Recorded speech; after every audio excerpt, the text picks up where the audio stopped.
Hallelujah. आप सबको जय मसीह की। अजीजों, एक बार फिर खुदा के कलाम को लेकर मैं आपसे रूबरू हो रहा हूँ, आपका भाई संजय। अजीजों, खुदा के कलाम में ये बात दर्ज है कि खुदा का डर मानना चाहिए, मगर इसे कई बार लोग दूसरे ढंग से बताते हैं। और मैंने पिछले दिनों एक कलाम सुनते वक्त इस बात को गौर किया और परमेश्वर के आत्मा ने जो मुझे सिखाया वो मैं आपके साथ बांटता हूं। अजीजों, खुदा के कलाम में ये लिखा है कि दो प्रकार के डर होते हैं, भय। और आज मैं समझता हूं दुनिया के अंदर बहुत से लोग इस समस्या से जूझ रहे हैं। डर एक डर स्वाभाविक है जो हमारे जीवन में होता है।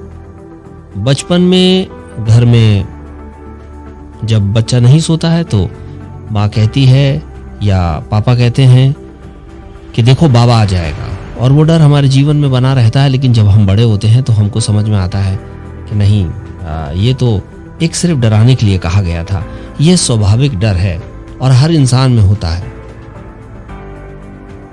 मगर दूसरा एक डर है, दूसरा एक भय है, वो अलौकिक भय है।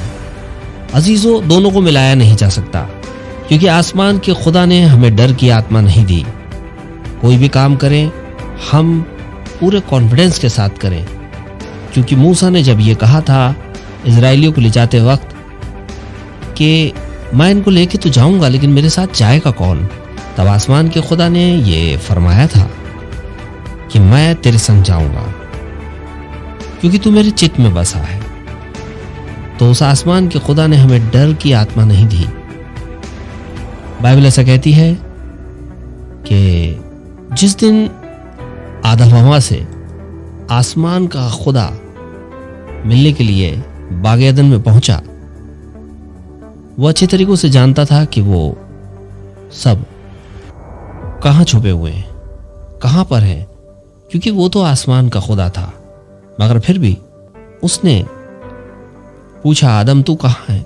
और आदम छुपा था, इसलिए क्योंकि वो अब नंगा दिखाई देता था। वो इसलिए नहीं छुपा था कि उसने गुनाह कर लिया था, क्योंकि उस वक्त वो जानता ही नहीं था कि उसने ये गुनाह किया है, ये गुनाह है।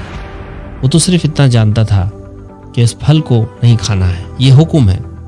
और अजीजों, हमारी जिंदगी में चलने बैठने से लेके तमाम बातों में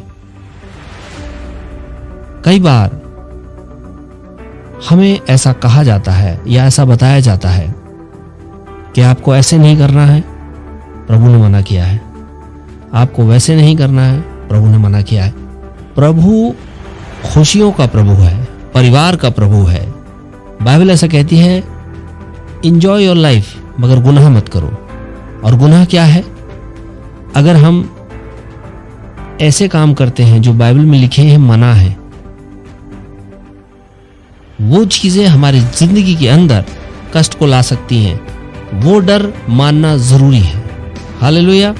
और अगर हम उस डर को नहीं मानते हैं तो हमारे जीवन में गड़बड़ियां आती हैं। और बाइबल ऐसा कहती है कि उस दिन आदम डर के नहीं छुपा था। आदम इसलिए छुपा था कि उसके पास वस्त्र नहीं थे और अब वो नंगा दिखाई देता था। उससे पहले जब उसने गुनाह नहीं किया था तो उसको अपना नंगापन नहीं दिखाई देता था, लेकिन गुनाह उस दिन हो गया और उसे अपना नंगापन दिखने लगा। लेकिन अगर हम ये कहें कि जब कोई आदमी गुनाह कर लेता है तो वो छिप जाता है, भय खाता है, नहीं अजीजों, इंसान गुनाह करने के बाद बड़े ही दिलेरी के साथ चलता रहता है। वो प्रभु की तरफ नहीं देखना चाहता, वो प्रभु के कलाम को सुनना नहीं चाहता। ये उसकी कड़ाई है, उसकी हठता है। बाइबल ऐसा कहती है, थके दबे बहुत से लोगों मेरे पास आओ, मैं तुम्हें आराम दूंगा। लेकिन उसके ठीक नीचे वर्ष में लिखा है, मुझ जैसे नम्र बनो। तो ये बहुत जरूरी है कि हम नम्र बने। और डर हम खुदा का माने, लोगों का नहीं। जो लोग भरमाने वाली बातें बताकर डरा देते हैं, उनकी बातों को हम ना माने, हम परमेश्वर की बात को माने। और भय आना परमेश्वर का ऐसा नहीं होता है कि हम एकांत में बैठ जाएं, किसी से नहीं मिलें, किसी से बात नहीं करें और पूरे दिन हम ये प्रेटेंड करें, अपनी धार्मिकता अपने चारों ओर बना लें।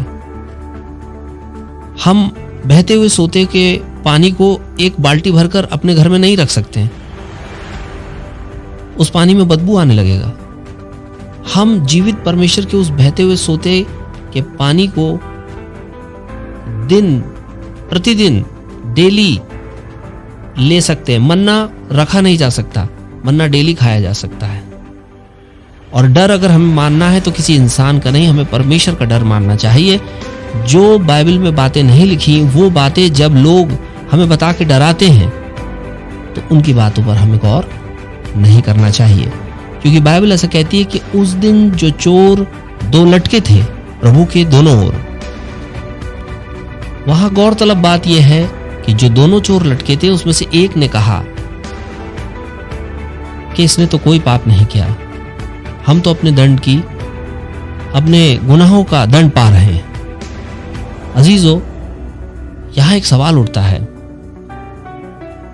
उस चोर को यह कैसे पता कि आसमान के खुदा के बेटे यीशु मसीह ने कोई पाप नहीं किया? वो जज नहीं था, वो प्रभु यीशु मसीह के साथ जेल में भी नहीं था, उसका रिश्तेदार नहीं था और उसके साथ भी कभी नहीं रहा। उसको कैसे पता, जबकि सारी दुनिया चिल्ला रही थी कि इसे क्रूस दो? अजीजों, बाइबल ऐसा कहती है कि प्रभु यीशु मसीह ने थोड़ी देर पहले कहा, हे पिता इन्हें क्षमा कर। उसके तुरंत बाद उस चोर में बदलाव आ गया। वचन हड्डी हड्डी गुदे गुदे को छेदता है। वचन ग्रहण किया और उसके जीवन में भय आ गया।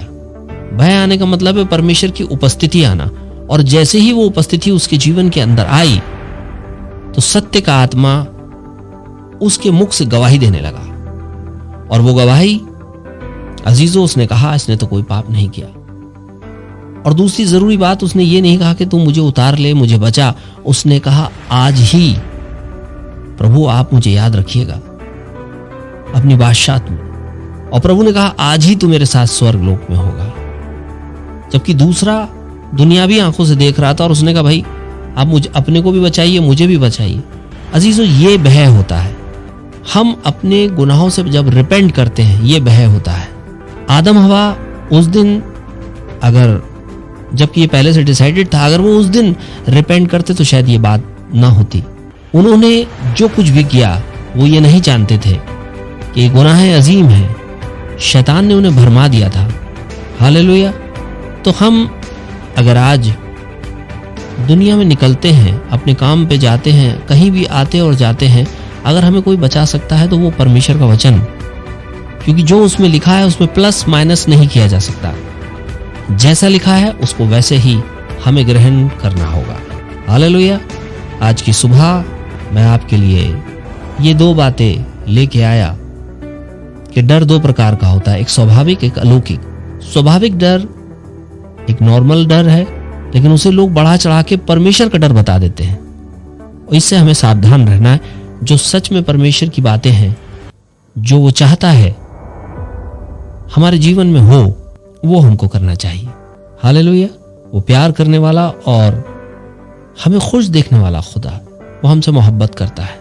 इसीलिए उसने अपने इकलौते बेटे को दे दिया ताकि लोग हलाक ना हो, नया जीवन पाए। हालेलुया। आप सबको जय मसीह की। Praise the Lord. शालोम।